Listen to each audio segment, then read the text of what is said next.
안녕하세요. 예한세무에게 이마섭 세무사입니다. 5분 특강 기업 진단 이것만은 알고 하자. 이번 시간은 제10강 현금 및 예금 평정입니다. 10강부터 15강까지는 총 6강에 걸쳐서 자산부채의 평정이란 무엇인가에 대해 살펴볼 건데요. 이번 시간은 현금 및 예금 평정부터 한번 들어가 보도록 하겠습니다. 먼저 현금의 평정입니다. 현금은 이제 보시면은 전도금과 현금성 자산을 포함한다. 예금은 제외가 되겠죠. 왜냐하면 예금의 평정에서 예금 평전이라는 걸 하기 때문에 현금은 이제 전도금과 현금성 자산만 보면 되는데 특이한 게 이제 저희 전도금이죠. 그럼 전도금이란 무엇이냐? 건설업의 경우 현장이 여러 개가 있을 수 있습니다. 이때 본사에서 현장으로 돈을 보낼 때 이럴 때 생기는 개념이 바로 전도금이죠. 이 부분도 현금에 포함시켜서 이제 마치 현금은 아니지만 마치 현금 계정인 것처럼 현금에 포함을 시키는 겁니다. 그래서 거기서 이제 BS당 자본총계의 1%를 초과하는 현금에 대해서는 부실자산으로 처리해서 제외를 시키겠다. 제외시키는 평정을 하겠다라고 보시면 되겠고요. 다음으로 정말 중요한 예금의 평정이죠. 예금의 평정 같은 경우에는 등록관청에서도 굉장히 신경 쓰고 이 부분만큼은 정말 제대로 보겠다라는 의지가 강하기 때문에 제대로 정말 알고 계셔야 되는 부분이고요.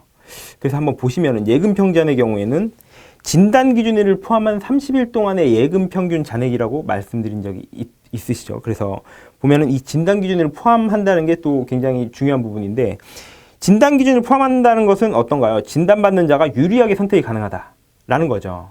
결국에는 이 진단 기준을 포함해서 30일 동안 예금 평균 잔액을 계산했는데 이 부분이 가장 유리할 수 있도록 시뮬레이션을 한번 돌려보는 겁니다. 그래서 가장 금액이 잘 나오게 저희가 예금 평균 잔액을 설정해 주는 것도 이제 진단하는 세무사의 몫이겠죠.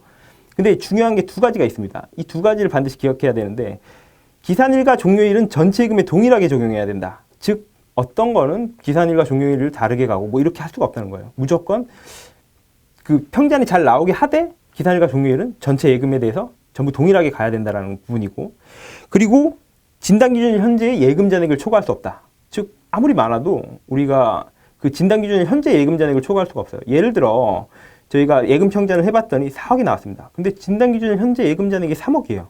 그러면 어떻게 되냐? 1억만큼은 초과를 했지만 인정을 받지 못한다 이 소리죠. 평가증은 인정을 하지 않겠다 이 말입니다. 즉 깎아내리는 건 할 수 있어도 올리는 건 불가능하다고 보시면 되겠습니다. 이렇게 예금 평정은 그런 부분을 굉장히 주의하셔야 되겠고요. 신설법인 같은 경우에는 이제 또 중요한 것이 진단 기준일부터 진단일 전일까지다. 진단 기준일은 아까 뭐라고 말씀드렸죠?